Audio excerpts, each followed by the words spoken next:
I was living in Pripyat in April of 1986, a few kilometers from the Chernobyl Nuclear Power Plant. On the morning of April 26th, the city was quiet. There was no siren, no announcement, and no instruction to stay indoors.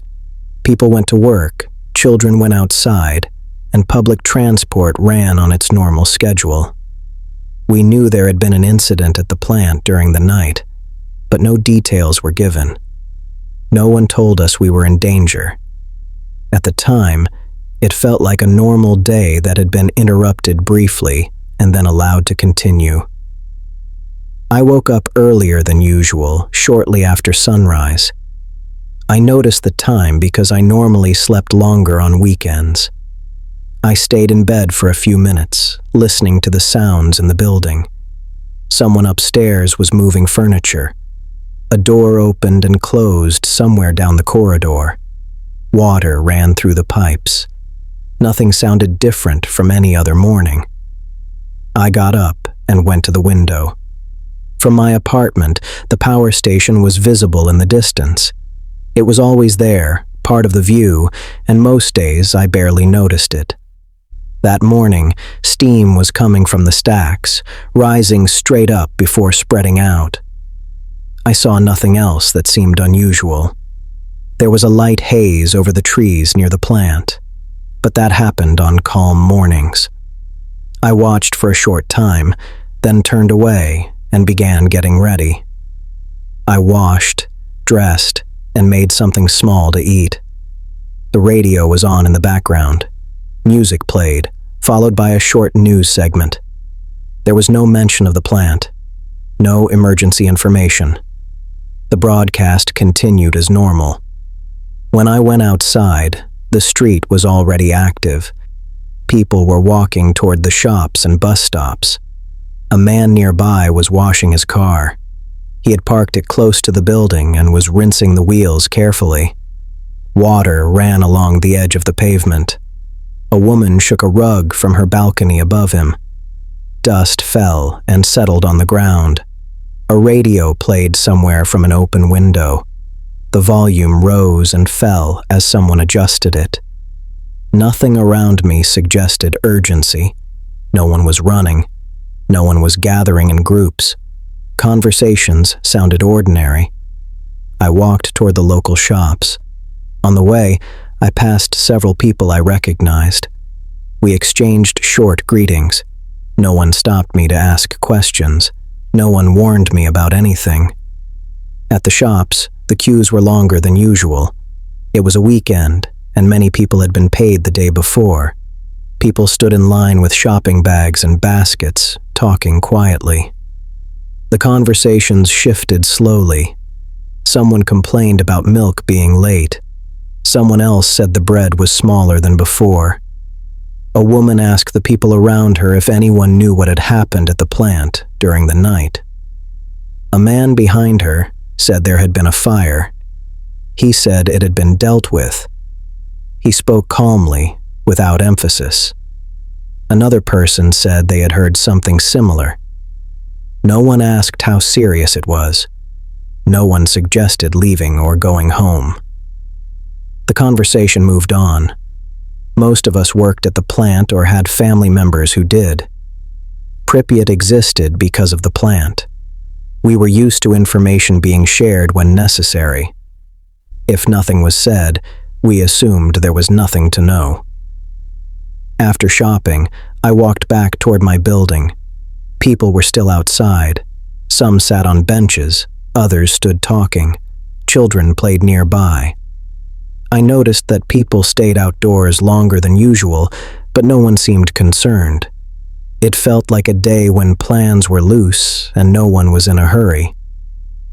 Later in the morning, I noticed more vehicles moving toward the plant. From where I stood, I could see trucks and service vans driving in that direction. After some time, military vehicles appeared as well. They moved at a steady pace. No sirens, no visible urgency. At several intersections, soldiers stood near the road. They did not stop pedestrians. They did not give directions. They stood and watched the traffic. When I passed one of them, he did not speak to me.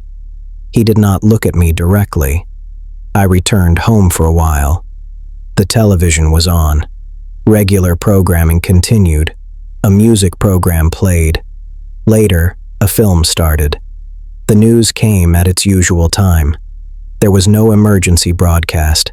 The plant was not mentioned in any detail. In the afternoon, I went out again. Children were still playing outside. Parents sat nearby and talked. Some mentioned having heard a loud noise during the night. Others said they had heard the same thing from someone else. No one had clear information. The subject came up and then faded away. Later that afternoon, buses began arriving in the city. They parked along the main roads in long lines. They arrived in groups and stopped close together. Their engines were turned off. The drivers stayed inside. When people asked the drivers what the buses were for, they said they were waiting for instructions. They did not explain further. Their answers were short and neutral. No one said the buses were for evacuation.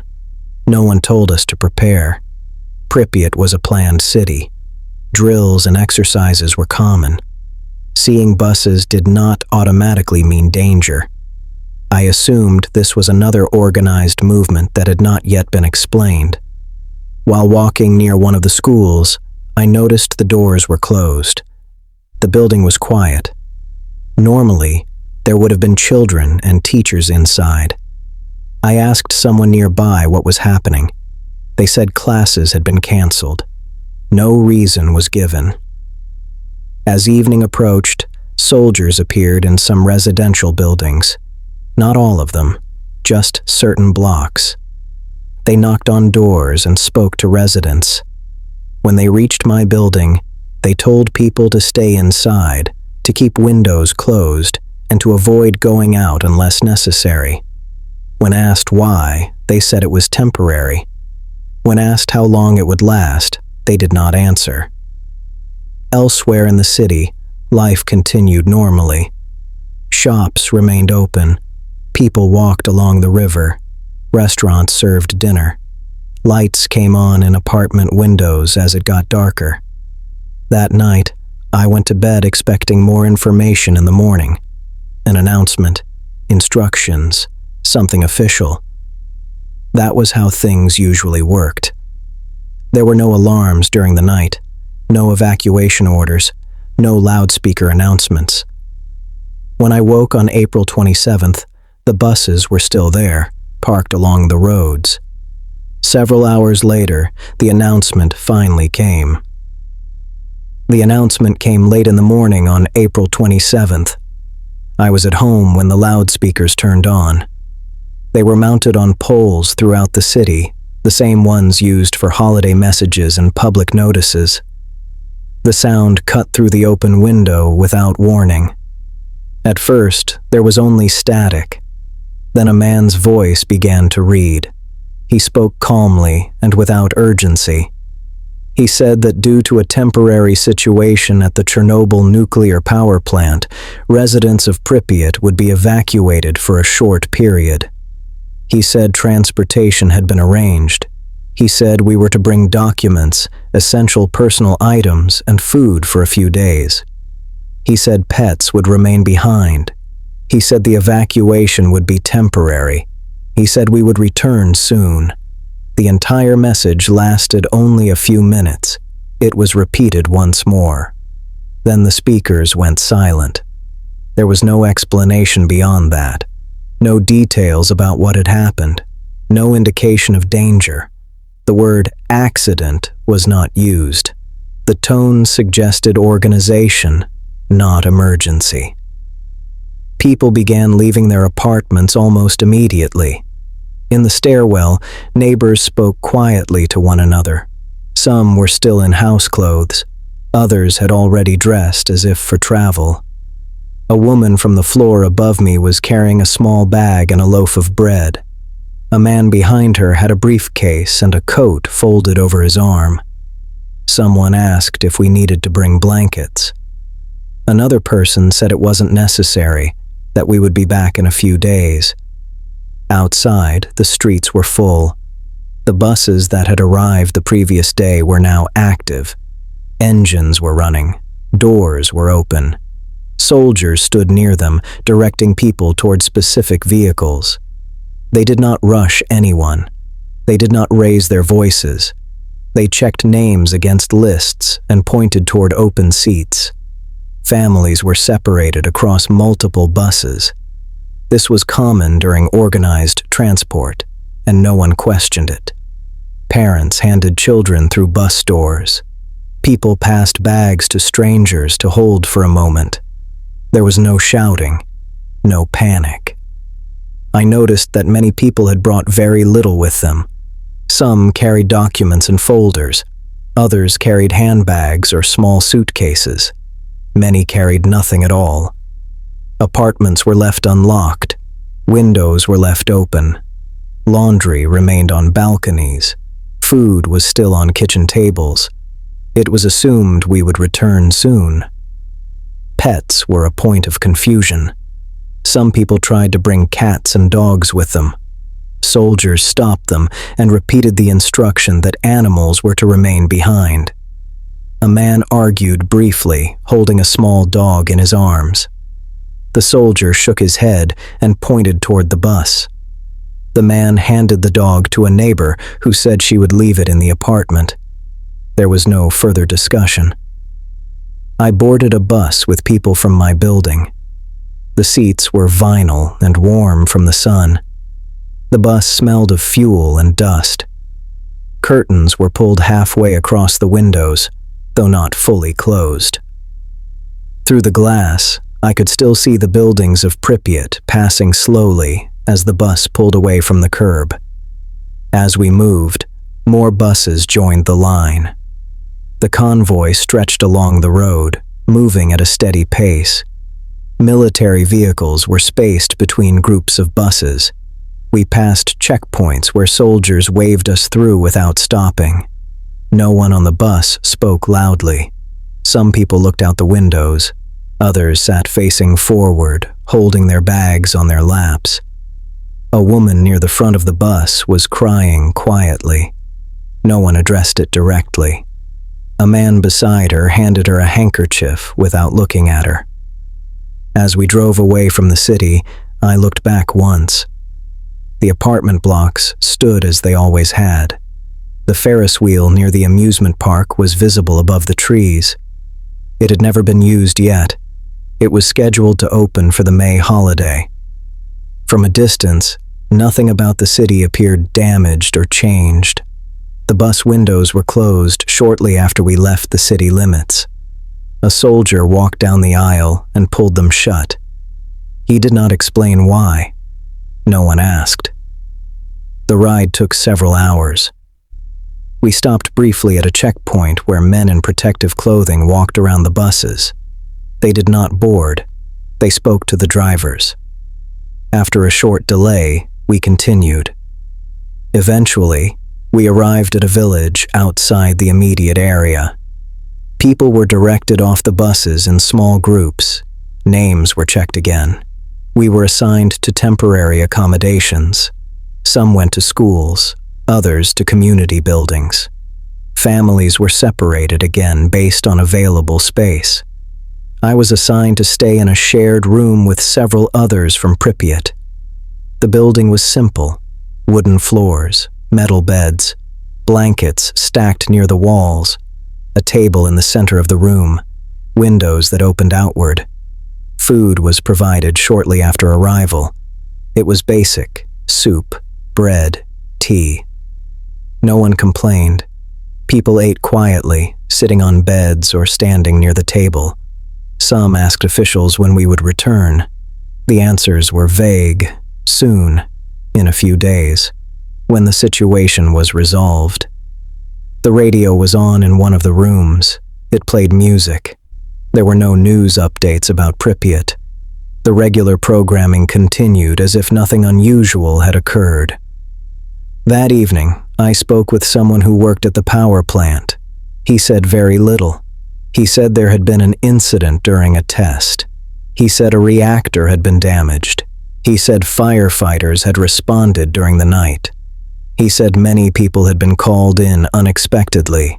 When asked if it was dangerous, he did not answer directly. He said the authorities were handling it. Over the next day, more evacuees arrived. They came from nearby villages, not just Pripyat. Some had been told to leave quickly. Others had been allowed to gather belongings. The instructions were inconsistent, but the tone remained controlled.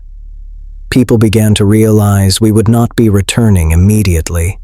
Clothing ran out. People borrowed items from one another. Soap and towels were shared.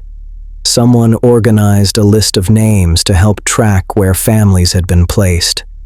Children asked when they would go home. Parents said, soon, though they no longer sounded certain. Days passed. Officials visited occasionally. They answered questions carefully. They repeated that the evacuation was temporary. They did not give dates. They did not provide new information about the plant. At one point, medical staff arrived. They checked some people briefly. They asked where we had lived and how long we had stayed outdoors on April 26th. They wrote things down and moved on. No results were shared. Rumors began to spread. Some said the reactor was still burning. Others said it had been sealed. Some said radiation had reached other countries. Others said it was contained. None of this was confirmed. People repeated what they had heard from others. What was certain was that Pripyat remained empty. Weeks later, some people were allowed to return briefly to collect belongings. I was not among them. Those who did go said the city was silent, that plants had grown tall along the sidewalks, that items had been left exactly where they had been, that clocks had stopped, that personal things were still in place. But these were their observations, not mine. For me, Pripyat remained as it was the last time I saw it from the bus window. An intact city left behind in an orderly way. We had followed instructions. We had trusted the process. We had assumed clarity would come later. By the time it did, we were already far from home.